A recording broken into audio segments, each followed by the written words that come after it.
MPA MNA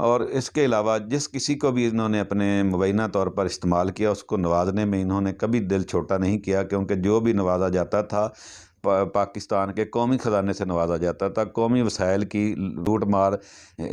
میں سے ہی ان کو نوازا جاتا تھا۔ اس کے علاوہ جب صدر مشرف کو جب انہوں نے فیصلہ اس کے خلاف کروایا، اس کو نشان عبرت بنانے کے لیے، اپنے مخالفین کو کچلنے کی پالیسی پر عمل پیرا ہونے کے لیے انہوں نے اس کو فیصلہ دلوایا، جس میں جو فیصلہ دلوایا وہ انتہائی شرمناک اور پاکستان کی تاریخ میں ایک بہت ہی گھٹیا قسم کا فیصلہ تھا، جس کو کسی بھی پاکستانی نے قبول نہیں کیا، کیونکہ جنرل مشرف صاحب جس نے ان کو این آر او دے کر ان کو مقدمات جو متنازع این آر او تھا وہ دے کر ان کو مقدمات سے بری کیا، ان کو واپس آنے کے لیے میدان صاف کیا، اور جب یہ واپس آئے تو اسی کو انہوں نے ڈسا، اس کے خلاف سازشیں کر کے اس کو اقتدار سے ہٹایا۔ اس کے بعد زرداری صاحب کی حکومت آئی، اس میں بھی حالانکہ وہ ان کی حکومت جو تھی وہ ایک نورہ کشتی کی حکومت تھی، ان کی اس آپس میں بالکل مکا کی پالیسی پر یہ دونوں پارٹیاں چل رہی تھیں، اور فضل الرحمان کا اس میں کردار کلیدی تھا۔ فضل الرحمان ان دونوں پارٹیوں کے جب اس کی حکومت ہوتی تھی تو وہ ادھر ہو جاتا تھا، جب اس کی حکومت، لیکن سب مل ملا کر چل رہے تھے۔ لیکن اس کے باوجود انہوں نے جب 2008 میں بے نظیر زرداری صاحب کی حکومت بنی تو 2008 سے 2013 تک انہوں نے اس کو ایک دن بھی اس کو سکون سے حکومت نہیں کرنے دی، کیونکہ یہ اپنی حکومت کے علاوہ کوئی اور حکومت دیکھنا نہیں چاہتے۔ شریف فیملی اپنی حکومت کے علاوہ کسی دوسری حکومت کو پاکستان میں حکومت کرتا دیکھ ہی نہیں سکتی۔ جب 2013 کا الیکشن ہوا تو یہ فیملی اقتدار میں آئی، آتے ہی انہوں نے اپنے من پسند لوگوں کو بے انتہا نوازا، اور اپنی یعنی پاکستان کے قرضوں میں بڑی تیزی سے اضافہ ہوا، جو کہ پیپلز پارٹی کے دور میں بھی کافی تیزی سے بڑھے تھے۔ اس طرح جب ان کا 2016 میں پاناما میں یہ نااہل ہوئے تو اس کے بعد ان کی حکومت تو ان کی تھی، حکومت کا دور انہی کا چل رہا تھا، تو اس کے باوجود ان لوگوں کے خلاف جو قانونی کارروائیاں ہوئیں اس میں جتنے بھی افسران آئے سب کو انہوں نے آتے ہی جو مخالف تھے ان کے ساتھ مخالفت کی، اور جو ان کے حامی رہے تو ان کو انہوں نے نوازا۔ جب 2018 میں عمران خان کی حکومت آئی تو عمران خان کی حکومت آتے ہی ان لوگوں نے اکٹھے ہو کر اس پر عمران خان پر حملہ آور ہوئے،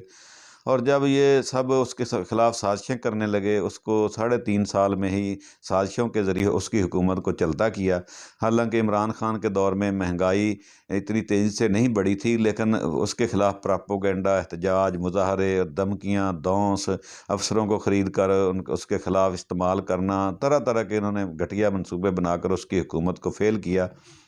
یہ چونکہ کسی کو دوسرے کو تو اقتدار میں دیکھ نہیں سکتے، اور ہر مخالف کو یہ نشان عبرت بنانے کی کوشش کرتے ہیں، ہر اپنے مخالف کو یہ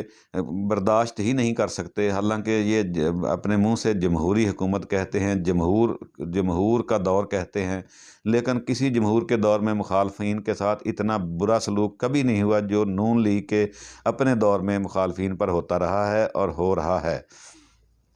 ابھی بھی اب اسپیشلی ہسٹری کی طرح ابھی بھی انہوں نے معروف اینکر جناب عمران ریاض خان، جمیل احمد فاروقی اور جناب سمیع ابراہیم صاحب، جو کہ ماشاءاللہ میڈیا کے بڑے مخلص اور دلیر صحافی ہیں، ان کے خلاف انہوں نے مذموم اپنے مقاصد پورا کرنے کے لیے پرچے درج کیے، ان کو جگہ جگہ جس طرح بے نظیر کو انہوں نے گھسیٹا تھا پاکستان کے مختلف تھانوں میں، اسی طرح ان کو بھی گھسیٹا، اور پھر جناب شہباز گل صاحب کے ساتھ بھی یہی سلوک ہوا۔ اس کے بعد جناب اعظم سواتی صاحب جو بزرگ سیاستدان ہیں، اس کے علاوہ بھی حال ہی میں جناب MNA جن کا تعلق KP کے سے تھا، ان کے گلے میں تختی ڈال کر ان کو نشان عبرت بنا کر دکھایا گیا۔ تو یہ سب اس کی ہسٹری ہے شریف خاندان کی۔ اس نے جب سے یہ اقتدار میں آئے ہے، جب ان کا اقتدار جاتا ہے تو مخالفین، حالانکہ جن کے ساتھ یہ مل کر حکومت کر رہے ہیں، باری بنا کر حکومت کرتے ہیں، تو ان کو بھی انہوں نے قبول نہیں کیا۔ یہ تو خان صاحب ہیں جن کو یعنی اقتدار میں یہ دیکھ سکتے ہی نہیں، اور نہ وہ ان سے ملا ہوا ہے۔ تو پیارے ناظرین، یہ سب ان شریف فیملی کی ہسٹری ہے۔ اب شایان علی جو ہے ایک بچہ ہے جس کی شریف فیملی نے ان کے والدین کے سامنے بے عزتی کی، فحش گالی گلوچ، غلیظ گالی گلوچ نکالی، وہ غیرت میں آ کر مظاہرے کر رہا ہے، تو اب اس کو نشان عبرت بنانے کے لیے انہوں نے غلیظ گالی نکالنے کے لیے لوٹے ہوئے پیسوں سے لوگ بھرتی کیے ہیں، اور کچھ لوگ ایسے بھرتی کیے ہیں جو ان کو جب یہ دفتر سے نیچے اتر رہے ہوتے ہیں تو ان کو پھول پیش کر کے سیلفی لیتے ہیں۔ خود پسندی ان کی فطرت میں شامل ہے، اور اس کا مظاہرہ کرنے کے لیے انہوں نے کچھ مبینہ طور پر صحافی بھرتی کیے ہوئے ہیں، جو کہ جب یہ نیچے اترتے ہیں تو پلانٹڈ سوال ان کے ساتھ کیے جاتے ہیں، اور ان کا پلانٹڈ ہی یہ جواب دیتے ہیں، اور یہ ان پلانٹڈ سوالات کے ذریعے چاہتے ہیں کہ پاکستان کی عوام کو اب پلانٹڈ قسم کے جملوں اور سیاست سے اپنا مطلب برگلا کر اپنی حکومت قائم کریں یا اپنی اکثریت رکھیں، تو اب یہ ممکن نہیں رہا۔ تو پیارے ویورز، ویڈیو لمبی ہو رہی ہے، میری ریکویسٹ ہے کہ میری مزید ویڈیو دیکھنے کے لیے چینل کو سبسکرائب کریں اور گھنٹی کا بٹن دبائیں تاکہ میری ویڈیوز آپ تک پہنچتی رہیں۔